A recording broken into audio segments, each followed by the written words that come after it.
everyone, what is up? Pop Daddy here, and I'm here with another retrospective video. And if you click the thumbnail, you already know what it is. Now, when I was finishing up the 40th anniversary of the Ghostbusters retrospective for its 40th anniversary, I noticed it was also the 40th anniversary of the Teenage Mutant Ninja Turtles. Now, for me, Ninja Turtles started in '87 and '88 with the action figures and TV series. I wasn't too familiar with the comic, and I started doing a deep dig of Ninja Turtle stuff, and so I'm bringing to you a little retrospective also. I'll be doing a ranking of the Turtles, video games, the movies. I'm also gonna have a food review in here somewhere that you guys all like to see, and this one's gonna be a three-parter. Because the thing is with Ghostbusters most popular years, I'll be generous. I'll say 84 when the first movie came out to 91. Now the TV series and merchandise didn't really go into high gear until 1986. So from like 84 to 91 is being generous, because the real like prime of Ghostbusters was most likely 86 to 90. And with Ghostbusters, after the sequel and the cartoon failed, Extreme Ghostbusters failed to take off, there was a little bit of renewal with the video game. Then there were, action figures and stuff in the early 2010s. Then the reboot in 2016 and the sequels in the early 2020s.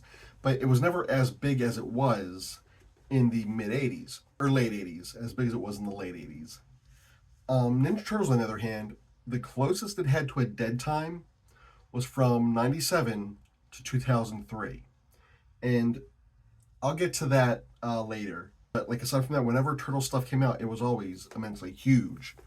So right now, I'm going to start like I did with Ghostbusters, with a little bit of history. In 1983, Kevin Eastman and Peter Laird met in Massachusetts and began illustrating together, moving in shortly after to Dover, New Hampshire. One night in November of '83, Eastman drew a picture of a turtle armed with nunchucks, to which Laird called him a teenage mutant. A concept was born. The concept of four turtles who were teenagers and stood upright came from comic books which they loved at the time. Teenage from Teen Titans, mutants from X-Men, ninjas from Daredevil, and turtles as being in the tradition of funny anthropomorphic animals such as Howard the Duck.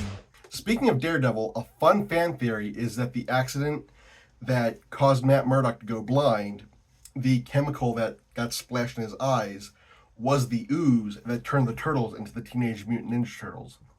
Now, there's nothing to back this up, but I think it's a fun fan theory, seeing that those two stories had heroes rise up in the same day from the same accident. Even though they were ninjas, Eastman and Laird decided to give them names based off of Italian Renaissance painters as opposed to traditional Japanese names, and give them weapons as well. Leonardo, katana; Donatello, bow staff; Raphael, scythe; and Michelangelo, nunchucks. The Teenage Mutant Ninja Turtles were born. In early 1984, the guys founded Mirage Comics and finished up their first comic book, also adding additional characters such as adopted father / sensei Splinter, human friend / lab assistant April O'Neil, and the leader of the Evil Foot Clan, Shredder. The following year, masked vigilante Casey Jones would also be introduced. With an advertisement in Comic Buyer's Guide, this attracted the interest of comic distributors, and with a few weeks, 3,000 prints of the first issue were sold. Further issues were released in the following years, and sales continued to climb, and nothing could prepare them for what was next. Playmates Toys, who at this point were best known for a talking doll known as Cricket, approached the boys in 1987 with an intent to take the Turtles and make a toy line out of them. And make it they did. An army of heroes, a rogues gallery of villains, and a village of playsets, and a fleet of vehicles. This toy line was huge, but Playmates did not stop there. Inspired by He-Man, G.I. Joe, and Transformers, Playmates teamed up with animation studio Murakami Wolf Swenson to bring the Turtles to the small screen. In late 1987, the Teenage Mutant Ninja Turtles premiered in syndication, where it would run for almost a decade. In 1990, it would also jump to Saturday mornings on CBS.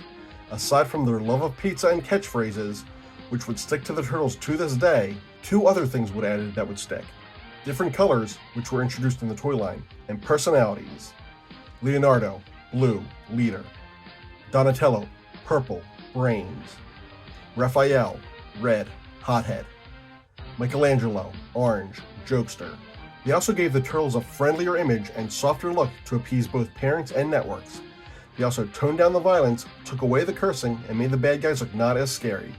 And in some areas replaced the word ninja with hero. Although some comic readers weren't fans of this, they weren't the intended audience.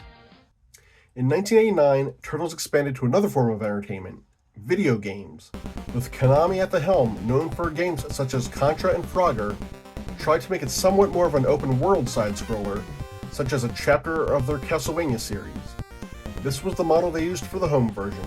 For the arcade, they made it a good old-fashioned beat-em-up, where you and 3 friends could play as the heroes and take on Shredder and his goons. By the end of 1989, the Turtles had gone from a small indie comic to having a toy line that was equal, if not better, than G.I. Joe, Masters of the Universe, Ghostbusters, and Transformers, a hit TV show, and popular video games. There was only one place left for them to go. In 1989, filming began on the movie, with a budget of $13.5 million. Golden Harvest, who was best known for making and distributing Bruce Lee films, took care of the production. The script for the movie was more based off the comic than the TV show, giving it a slightly darker tone. The turtle suits were made by Jim Henson Creature Shop. Henson later stated that these were some of the most advanced models he ever worked on. After filming, the movie was shopped around to companies such as Disney, Universal, MGM, Orion, Fox, and Paramount, who currently holds the rights to the Turtles, but they all turned down the film, fearing it would be another Masters of the Universe situation. Enter New Line Cinema. They decided to distribute the film. For at this point, they were mostly known for Nightmare on Elm Street and B-movies. Released in March of 1990, the film went on to make $200 million, becoming the 4th highest grossing movie of 1990 and the highest grossing independent film ever, at that time earning positive reviews. A sequel, Teenage Mutant Ninja Turtles 2: The Secret of the Ooze, was rushed into production and released less than a year later. This one felt like the cartoon, had less fighting, and reviews were lukewarm. Also in 1991, Konami had 2 releases that are at the top of many fans' lists. The first was an NES edition of the arcade game, and the second was a sequel called Turtles in Time for the arcade. It would later be ported to the Super Nintendo. Konami would release several more games throughout the 1990s. There was also a stage show at this time that toured as a concert. The Turtles were riding high. In 1993, a third Ninja Turtles movie was released, with the boys traveling back in time. Unfortunately, this one was neither a hit with the fans nor the critics. In November 1996, Teenage Mutant Ninja Turtles, after 10 seasons and 193 episodes, was canceled. Around this time, the toy line fizzled out as well, after 10 years becoming the 3rd highest selling toy line in history, behind G.I. Joe and Star Wars. In 1997, the Turtles returned for a live-action series, Ninja Turtles: The Next Mutation. These had the brothers back with a sister, 5th Turtle Venus de Milo, and a toy line to go along with it. Unfortunately, the series only lasted 1 season, and the toy line failed to find its footing. Peter Laird would later say it was the only Turtles project he truly regretted. By the end of the 90s, the Turtles had come and gone. In June of 2000, Kevin Eastman, who 16 and a half years earlier drew the first sketch of a turtle holding nunchucks, sold his share of Ninja Turtles to Laird and Mirage, saying he was moving on to other projects. In 2003, 4Kids Entertainment launched a new animated series. While the Turtles kept their previous personalities, this show was more story-based and darker in tone. Along with an accompanying toy line, it was a hit with both critics and fans, lasting 7 seasons and 156 episodes. March of 2007, 14 years after their last big screen appearance and 17 after their first, the Turtles were back. The movie, simply titled TMNT, brought the boys back, and it was a sequel of sorts, referencing the previous 3. The movie was a moderate hit. Although it wasn't too big a hit with many critics, fans loved it. It came in #1 opening weekend. Unfortunately, a teased sequel never happened. In 2009, before TMNT made its final bow, the 2003 Turtles teamed up with the 1987 Turtles for Turtles Forever. Although some fans liked it, it wasn't really a reunion worth remembering. In October 2009, Peter Laird announced that he sold the franchise to Viacom. In 2012, Nickelodeon released a new animated series. Although there were doubts based off the early images, The show became a huge hit with kids, parents, and critics alike, with its good humor, great storytelling, and a rogues gallery of villains, lasting 5 seasons and 126 episodes. Along with the show, there were toys also, and the toy line was a hit as well, something the Turtles hadn't seen since the early 90s. In 2014, a new live-action movie was released from producer Michael Bay. Unfortunately, this one was plagued with negativity from the start. Due to his involvement, the CGI, the looks of the Turtles, the movie was #1 opening weekend, but dropped to #2 the following weekend, getting beat by Guardians of the Galaxy in its third weekend. It still did well enough to get a sequel in 2016. In 2018, a 4th animated series made its debut, Rise of the Teenage Mutant Ninja Turtles, lasting 2 seasons and 76 episodes. Although the shortest lasting series, kids still loved it, and it got a made-for-Netflix movie. In April 2020, IDW Comics, which had been printing the Turtles comics since 2011, had a new story from Kevin Eastman. It was a return to the grittier, violent Turtle stories of the past. With 3 of the 4 Turtles killed in action, the last one has taken up the mantle of the last Ronin. Who was it? I'll leave that mystery up to you. In 2022, Tribute Games released Teenage Mutant Ninja Turtles Shredder's Revenge, a callback to the Turtles beat-em-up games of the late 80s and early 90s. Not only could you play as the 4 brothers, for the first time you could also play as April and Splinter as well. A DLC was later released with Usagi Yojimbo and Shredder's daughter Karai. Plus, if you beat the game, you got to play as Casey Jones.